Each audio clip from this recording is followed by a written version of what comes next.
So, what is the clearance of creatinine?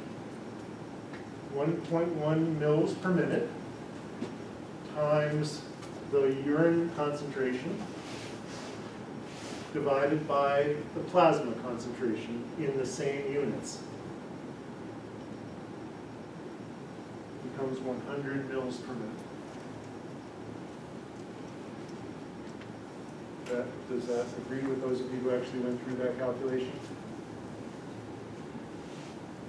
So what is the GFR?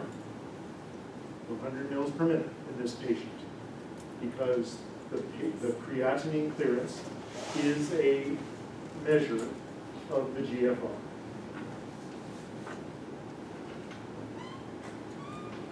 What is the filtered load? The filtered load is the clearance, the GFR. The filtered load is the GFR times the concentration in the plasma. So the filtered load is 1 mg per minute.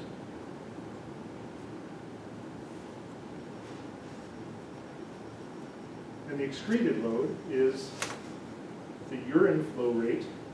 So I don't know why I switched these. The urine flow rate as opposed to the glomerular filtration rate times the urine concentration of creatinine. And so the excreted load is 1 mg per minute. And so in this case, of substance like creatinine that is freely filtered but not reabsorbed, the filtered load is equal to the excreted load. Questions? Para-aminohippurate. So if you go through the calculation, so the clearance, remember the clearance equation, 1.1 is the urine flow rate, 50 mg per mil is the urine concentration, 1.1 times 50, divided by the plasma concentration in the same units. So it's not divided by 10, it's divided by 0.1 because this is deciliter and this is milliliter. So that's the trick that I'm trying to highlight here. So in my head, I was able to convert 10 mg per deciliter into 0.1 mg per mil. And you get a clearance of PAH of 550 mils per minute.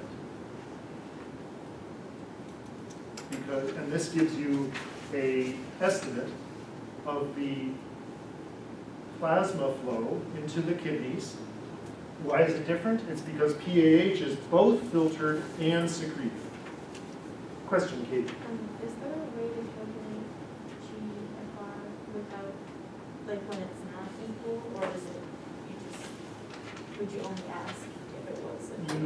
So clinically, you calculate GFR from the plasma concentration of creatinine.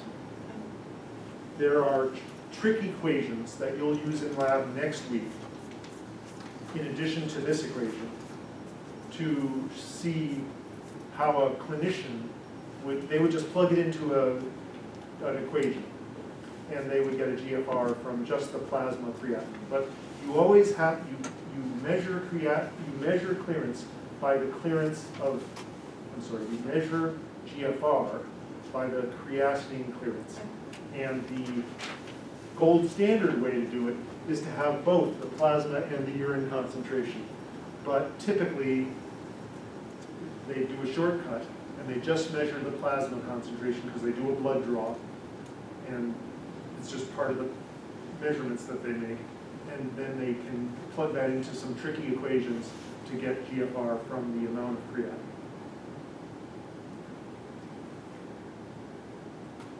The other factors that go into those tricky equations are things like body weight, male versus female, black versus non-black. Those all go into a calculation for GFR.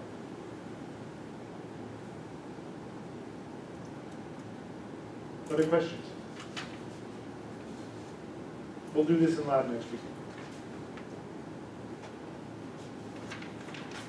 Okay, same patient.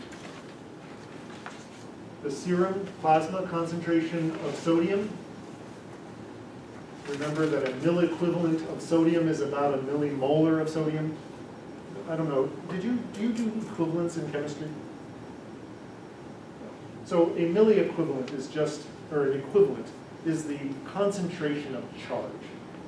And so, because sodium has one charge per molecule, 1 milliequivalent of sodium is 1 millimole of sodium. For calcium, it gets different because calcium has 2 charges per molecule. So let's not get into it. It's just that you will see clinically when they talk about the concentration of things that are charged, like sodium and potassium and chloride, they often use the units of milliequivalents per liter instead of millimoles per liter. Okay, serum concentration of sodium is 140 milliequivalents per liter. The urine concentration of sodium is 50 milliequivalents per liter.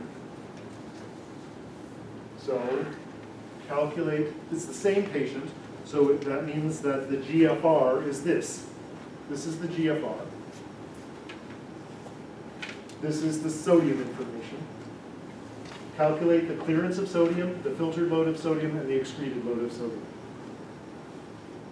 Let's take 5 minutes.